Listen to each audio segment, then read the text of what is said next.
Hello everyone and welcome to a new episode of EUREStv, second one of this season. Great to have you all watching today. We have an interesting show again for you. We have two on-site reports and of course in the studio some guests at the table to talk about European labour mobility and international opportunities. But before we go to the table, first we take you to an on-site report at Neuenhauser Gruppe and Katrin Sandman will take us there. Hi, I'm Katrin Sandman, EURES advisor in Germany. I work in the cross-border region, also in a cooperation with Grenzwerk. And right now we are at the Dutch-German border and I'm meeting Mr. Wolf, CEO from Neuenhauser Group. Let's go!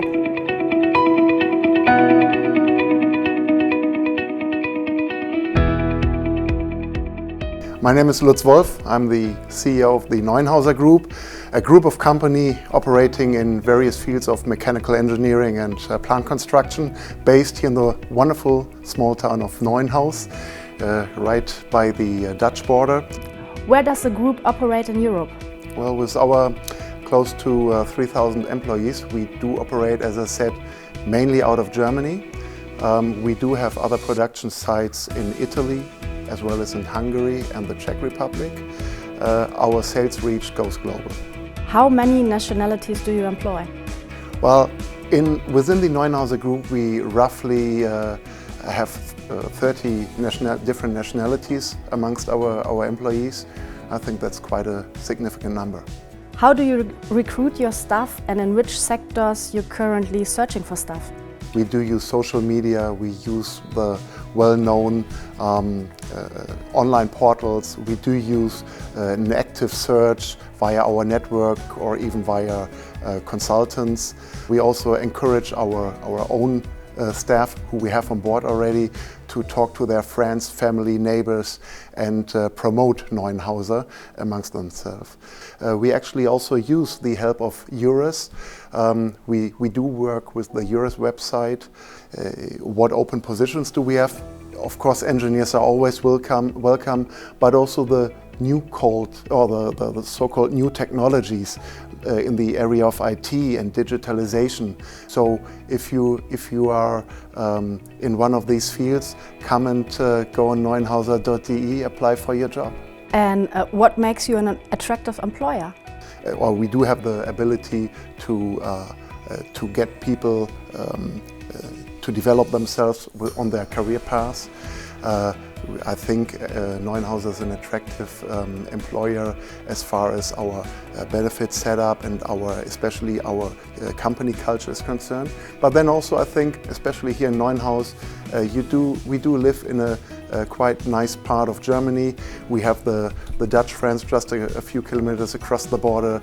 You do live in an area which is not as hectic and maybe as stressful as the big metropolitan areas.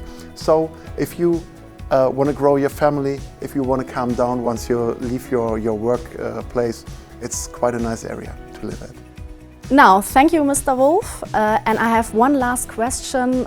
What advice can you give for people who look abroad? Be prepared. Make sure you get prepared to what's typical in this country. What are some of the basic rules, behaviors? How can I maybe make also sure that I really want this, that I get prepared? At least get or learn some basic parts of the language so that you can go around and also offer a certain willingness to integrate. Very interesting company with a lot of international opportunities. That means I have a lot of work while you go back to the studio. Great reporting there from Katrin Sandman, our EURES advisor from Germany. Thank you for that, Katrin. We're here back at the table, and with me joining at the table, Martin Rijk, EURES advisor from the Netherlands. Welcome. Thank you. And Michel van Smoorenburg, you're our international market information specialist. So welcome today as well. You'll be taking us to the desk later on and delve into the world of surpluses and shortages, I believe. But Martin, starting with you, you saw the report from Katrin. You have a very interesting cooperation with EURES Slovakia, focusing on, I believe, the inland shipping sector. Very interesting sector. But can you tell me, how did this cooperation come to be?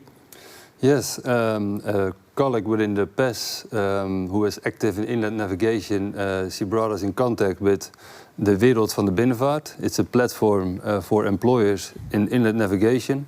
And they told us about the high shortages in this sector, especially for sailors and skippers on the vessels, and the willingness from employers to investigate in personnel, and also open for recruitment abroad. So that's the idea came up to start a pilot with EURES Slovakia, to get them abroad. Okay, so you say EURES Slovakia. Michel, we spoke about this already before. The shortage in surpluses, you have some interesting details on that. Yeah, and especially for Slovakia, for example, there are a lot of surpluses. The unemployment rate is quite high, at 6%. It's on European average compared to the Netherlands, 3.5%. So it's 2 times higher. Yeah. And you could also look at the wages, the hourly wages. In Slovakia, it's €7 an hour. In the Netherlands, about €19 an hour. Yeah. And, well, there are price differences between Slovakia and the Netherlands, that's for sure. But when you could account for that, then still the wages are 2 times higher in the Netherlands compared to Slovakia. So it could be really attractive for Slovakian people to come to the Netherlands because of the wages and other perks. You say that's just the wages, of course, other perks as well, because, Martin, the project that you've set up, I've had a look at it as well. It seems like you've thought of everything, like everything in a project, the cooperation with the different parties involved. It's very, very thorough. Can you give us some insight in how you built that up? Yes, we started by getting in contact with employers who are willing to recruit abroad, but also willing to investigate in a training program. But because that's what it is, it's a traineeship training program, fully paid by the employer for becoming a sailor and later on growing to become a skipper on board. So we need commitment from the employers to work with us. We need to get in contact with EURES Slovakia. We have 5 employers that give commitment for 2 positions each. That's a good start. You need to organize the recruitment process. You need to learn more about the sector, how it works, what are the working conditions to get an attractive package for the candidates. There's a lot of different angles to think of. Yes. And you say EURES Slovakia. Is there a reason specifically why you cooperate with the colleagues there? First of all, we have a good relationship, I think, with Slovakia, with the EURES advisors over there. Susanna is our contact person for this project. As we see, our experience is that Slovakian candidates are really motivated to work in the Netherlands. The level of English is quite good.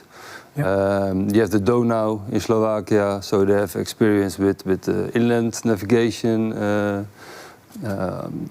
So that's all reasons why we chose Slovakia. Yeah, and it sounds like a success already. I mean, you're still in the project, you're still working on improving or perhaps showing results, hopefully later. Is there already any lessons learned that you can share with the people viewing? Yeah, I think really crucial is communication and expectations managing with the stakeholders. You have employers, you have candidates, EURES Slovakia. You need to communicate and give them the information they need. Yeah. Also, organize an efficient recruitment process. Now it happened that the first applications were there in April, and it's 3 or 4 months later maybe. they're still in the process. Right. And right. You want to shorten that. You want to shorten track of time. Shorten that up. Yeah, not wait too long, of course, with giving them to take them further into the project, obviously. Do you believe you've created a basis for future projects, corporations, perhaps similar forms? Yeah, you mean also in other...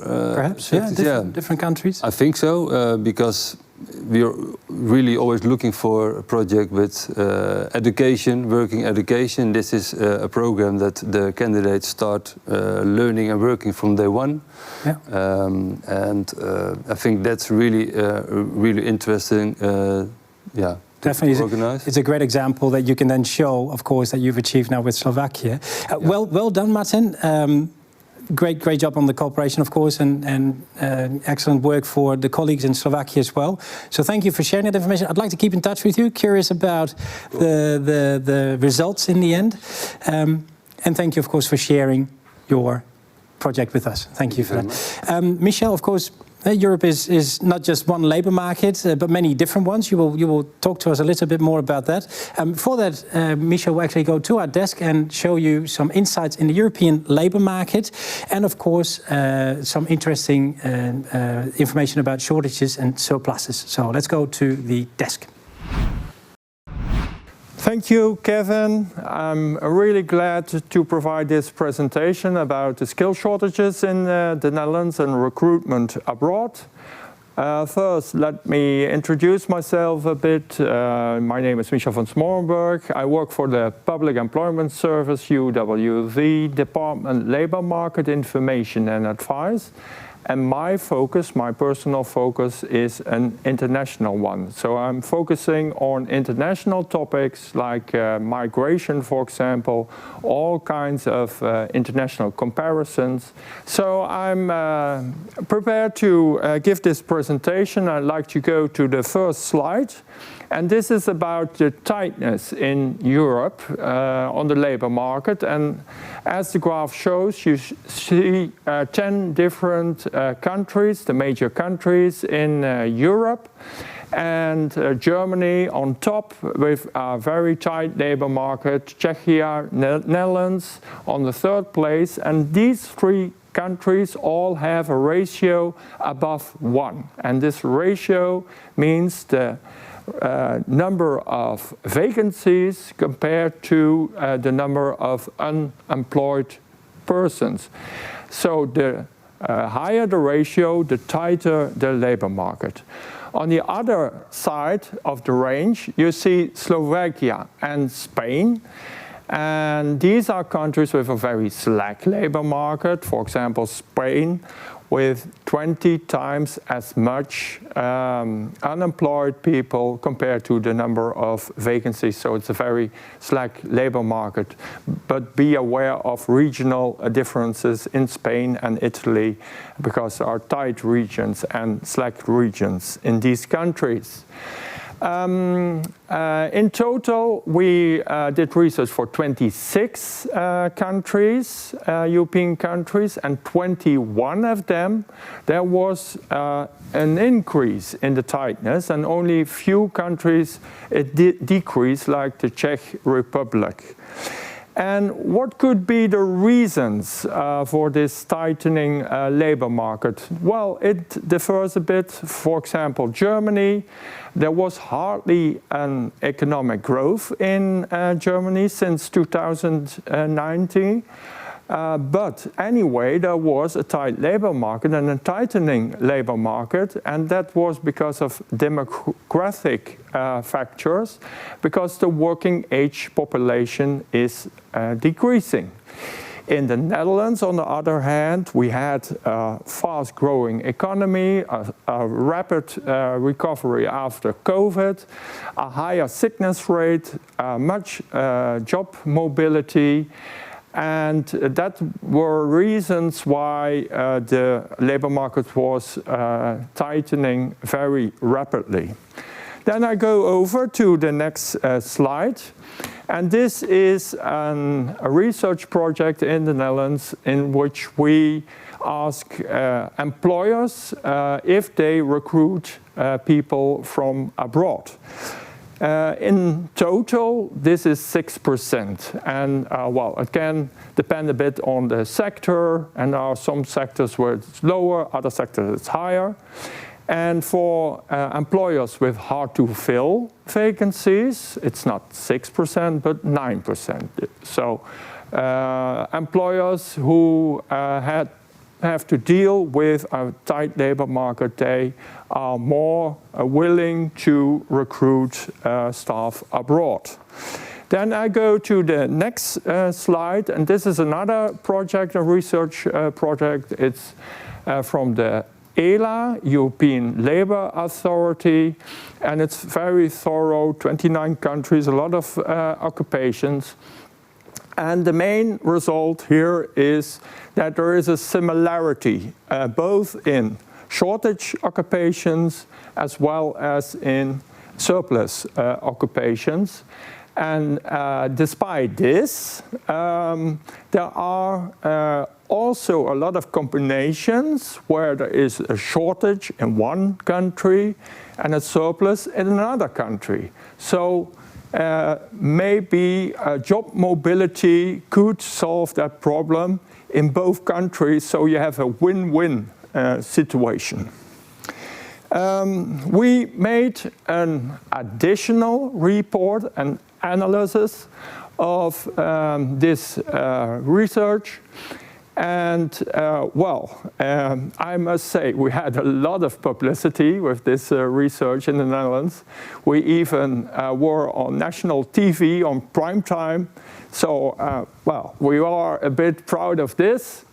And in the Netherlands, we have a lot of shortage occupations, 166, and a very short list of surplus occupations. And well, of these 166, 70% of them, there is a surplus in another country, in at least one other country in Europe.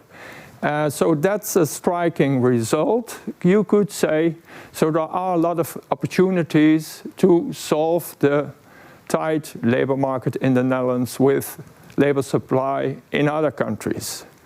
There are, on the other hand, also 30% of the occupations, in total 49, where there is no country in Europe with surpluses, like nurses, programmers, software developers, mechanical engineers, for example.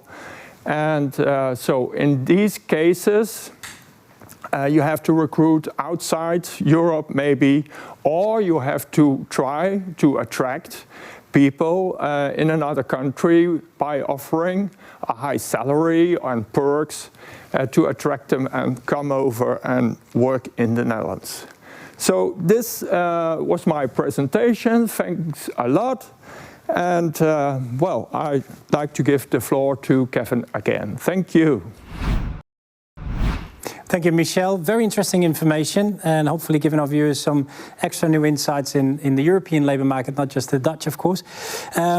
Over to our next on-site report that we have filmed for you. Rob Cobben is meeting with two candidates from a project that we did in cooperation with Holland Expat Center South and the European Spouses Initiative in Eindhoven. He visited the high-tech campus, so let us go and see what he spoke about. Today we are here at HTC in Eindhoven, where we have a workshop program for spouses from expats here in the region of Eindhoven. We have a workshop together set up with ESI and EURES in order to help them to get back track on the Dutch labour market. Inside we have two participants who follow these workshops here in Eindhoven. Let's go inside and find and meet them to see what their experience are. Let's go.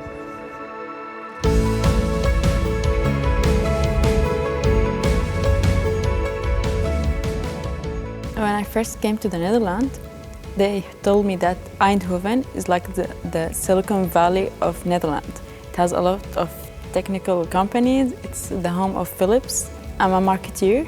I have a lot of opportunities here in Eindhoven. It's like a big city, but it's calm, and it's good for having a family here, having a good job. So I haven't chosen the Eindhoven territory because I think that my husband chose this. So Eindhoven is a technical region, and for me, who is always working in the communication department, working with filming and video and so production, it is too hard here to find something special and with art. How did you experience the cooperation between EURES and ESI, the Expat Spouses Initiative? I went there was a session talking about the job opportunities in Netherlands and the market, job market in Netherlands, and how people can improve their CV, but it was like a very short tips. After that, they called me for this workshop by EURES. This channel opened for me a very huge opportunities. I think that your program, EURES plus ESI, could give me an opportunity, really a very high opportunity to believe in myself and to find myself in this region, because my family, my husband is here, and I would like to prove you that if you are a talented person, you can find yourself everywhere, in Eindhoven or in Africa, it doesn't matter. In Netherlands, I did one interview. We talked about the technical details of the job. It was really friendly doing an interview here. We have no pressure, like we are sitting together and having a chat. I've met a lot of persons. I met my group, really talented person who are interested to find job in this region. This program can show it to you. Who are you? Who you are? Who you are, and what talents you have. And of course, it helps you to make your first steps to find job.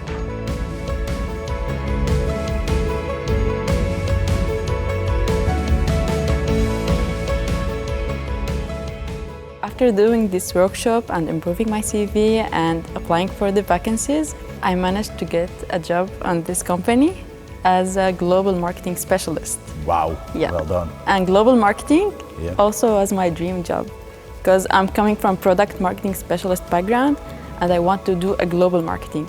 So I have my dream vacancy in my dream company. So yeah. Well done. Congratulations to you again. Thank you. I haven't found my job, but thank you to the program, I think that I found myself in the new country. And this is the main idea. And I think that I'm not in a hurry, and here in the Netherlands you shouldn't be in a hurry. Small step by steps, believing in yourself, and everything will be okay. I really believe that I will find my job here too. Well, that's the final step, so due to time, I think you will manage, no worries. You got plenty enough of talent, so well done. Thank you. That was a very interesting story they shared with us. I'm going to see you at the HTC if I can update my technical skills, and you go back to the studio. Very interesting report there from Rob, thank you. Great to hear the experiences of the candidates, but it's not just about the candidates in this corporation, there's also behind the scenes the way the project was set up. Joining us at the table here, Kavitha Varathan from Expat Spouses Initiative, and of course at Heerschap from Holland Expat Center South. So welcome, thank you for joining us here today. We just saw the report and of course seeing the candidates sharing their stories, but do you think that employers sometimes might forget a very important part of life?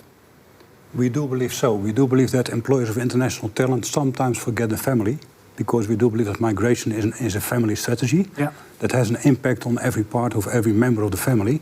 And when employers put more focus on how to address the needs that come with that same migration, it's very useful to retain that talent somewhat longer. Right. The first hire. And the spouses, what we see is very often they're top talent locally available, but they go under the radar because they move for a personal reason. Yeah. And what we try to do along with EURES in this project is once you tap into that pool, it's an opportunity for everyone. It's an opportunity because it is really life-changing, right? They leave everything behind and off they go. Yeah, so I came here as a partner myself. When you move, you expect nothing to go wrong, especially when you move to a country like Netherlands. You're really hoping you can build a career of your own. You have come with a lot of dreams, and it can really go the other way. Right, luckily, in many cases, it goes well, of course. Is there hidden talent, you think, that's not being utilized at the moment? A lot.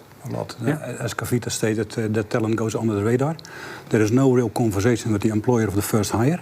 And there is no real attention yet from the possible receiving end, so the SME employer in the Netherlands. Yeah. So when people are considering to look at other pools of talent than their usual ones, it's important. Some of the employers fear to go abroad. That's a known fact. Mm-hmm. But that locally available international talent available to work from tomorrow on is very interesting. So you say available, willing, ready to start? They're motivated usually. What we see in our community is they are very often highly educated, experienced, and in the right backgrounds. The majority have a tech background, followed by every other background as discussed earlier. So it's a response to the talent shortage. In Netherlands, when you hire a spouse, they already have a work permit. You can hire them in a local contract, so you don't have to pay them knowledge migrant salaries. Right. And more importantly, you get somebody very motivated and willing to contribute. So motivated, willing to contribute, ready to go. But what then is the main challenge? Like, what is the game changer for this group of talent? The main challenge being the language. Right. But that's why we invest a lot on that the same receiving end. We want employers to understand, to look differently at talent. So look at the talent first and don't ask for the sheep with 7 legs anymore because they're not available. Yeah. Look at the talent first, at the human perspective, and open your door and take it from there. Try to build on the talent, add a few legs along the way. Yeah, absolutely. Right. Yeah. So to move from a mindset where you think of going out there and shopping for talent to a mindset where you're willing to grow the talent, build, work with them. Yeah, and you say work with the talent. You spoke about community. Is that also your target group, the people that are in their own community? Because expats tend to hang out with expats, really? Yes, but the community is more of an approach. It's not one particular target community. It's a combination of several communities. And why we think the community approach is critical is because, to start with, it acts as a social support system. It makes it easier for them to integrate professionally because they share each other's experience. Right. Yeah. And also in Netherlands and many other European countries, knowledge migration is happening at scale only now. Mm-hmm. It's a first generation knowledge migration environment, which means, like Ed was saying, many companies are not yet hiring internationals. Yeah. And in such a scenario, a community means that you're investing in an ecosystem before everything is ready. Eventually, I guess, the entire process will be there. This is the right foundation because it helps in integration, it helps in understanding the thresholds, etc.